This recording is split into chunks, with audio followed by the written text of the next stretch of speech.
তো হ্যালো বন্ধুরা, আশা করি সবাই ভালো আছো। তো আজকে শ্রাবণ মাসের দ্বিতীয় সোমবার। তো আমি এখানে সব গুছিয়ে নিয়েছি। এখানে আমি সকাল সকাল স্নান করে ফুলের মালা গেঁথে নিলাম দুটো, একটা আমার গপুর জন্য আর শিব ঠাকুরের জন্য একটা।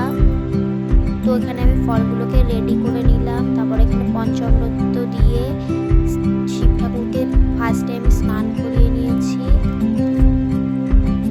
তো এখানে ভালো করে আমি মন ভরে স্নান করাচ্ছি।